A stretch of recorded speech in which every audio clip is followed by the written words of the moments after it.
the shell oil industry and the health and environmental impact that it has on Indigenous women.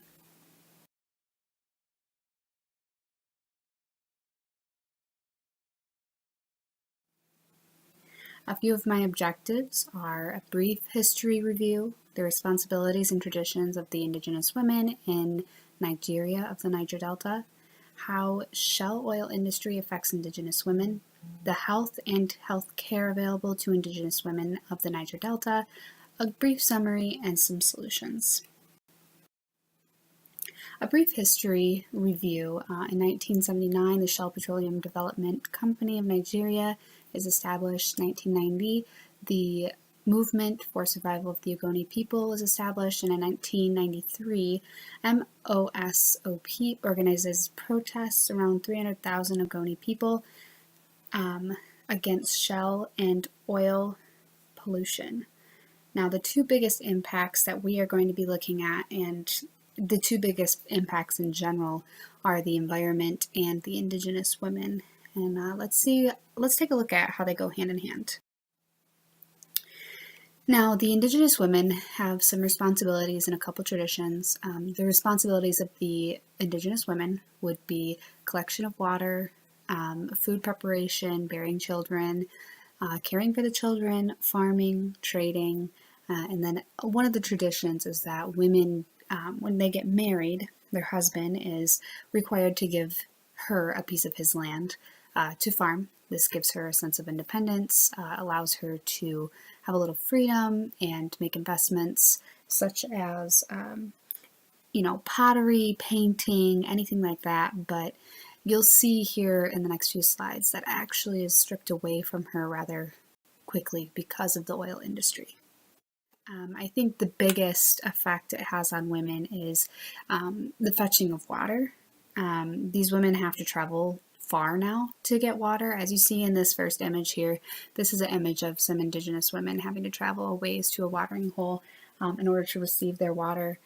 And according to the Sage Journal that I came across, drinking water in Ogoni land was actually found to contain a known carcinogen at levels 900 times above World Health Organization guidelines. That to me is shocking, how we can allow that to happen and not do anything. A few other effects that this has is, I also do want to point out that they used to rely on the rainwater to cook with and to clean and just do all their everyday life with this water. But now, because of this, in the bottom picture you see there's a flare, and that gives off particles, and they're little black particles that we can't really see, and it's actually collected by the rain clouds, and it's actually dispersed when it rains. So when it rains, it's no longer clean water, it's actually polluted water right off the bat. So not only are the streams and the rivers contaminated and polluted, it's now the air as well, and the water falling from the sky.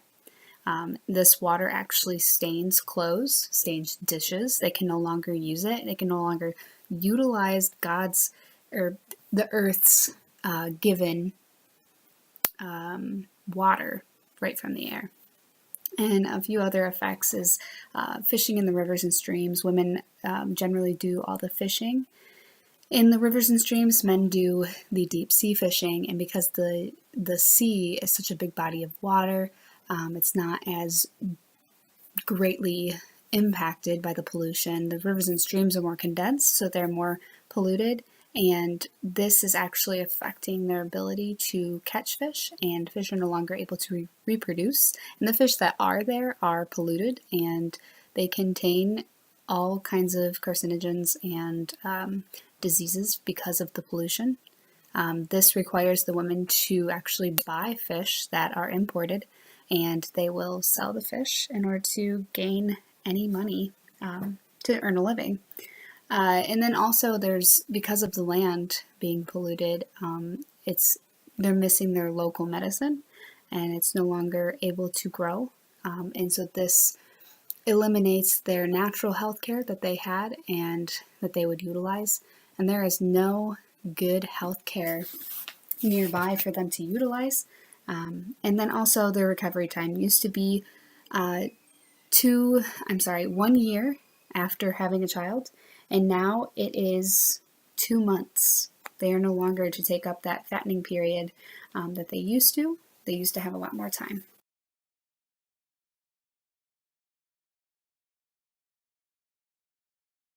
They're not allowed to receive any education. They that requires, their time to be used up, and they would not be able to farm or care for their children. So the men do the jobs, and because they have no education, they're not able to get jobs even if they wanted to. And then the land was taken by the government, which limited them to what they could grow and if they could grow anything at all, meaning they couldn't earn a living.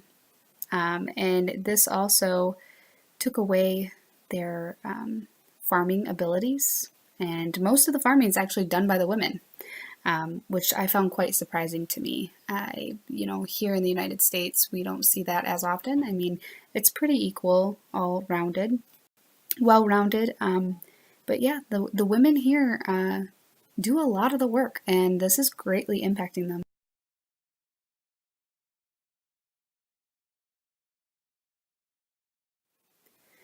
Now, the health of the Ogoni women, there's a lot of unknown diseases, and when I was doing this research, there was little to no information that I could find that was factual. Although the facts that I did find were the mortality rates of children.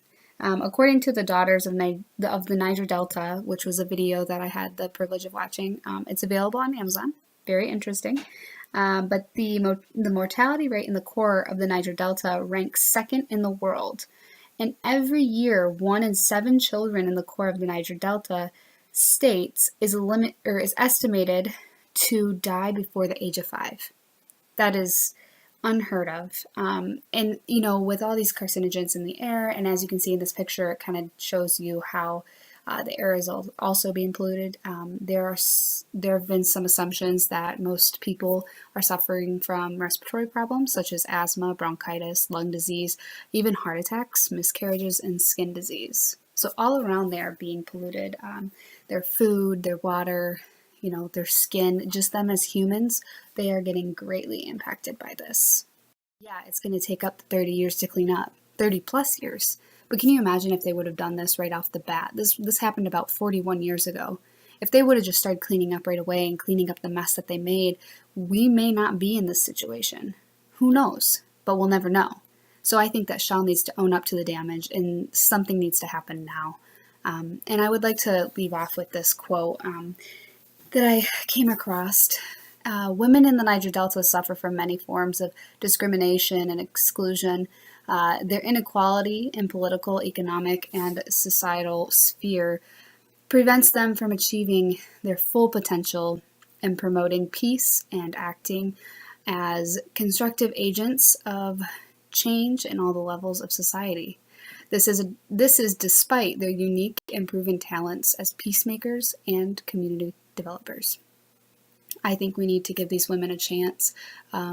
We can't do anything from here for these women besides we need to start an act. We need to move on helping them in any way we possibly can. I think something needs to be done. But overall, I think this whole topic that I chose has really impacted me and has opened my eyes to who really is impacted by this and how Shell didn't just impact the environment, but the environment has so much more to do with the people of the land, and how, as soon as you pollute your surroundings, everything that you consume as a human is just all around affected. So if you pollute the lands, you pollute the water that we consume, you pollute the food that we consume, you're polluting me as a human. And I think that is just wrong. Something needs to be done.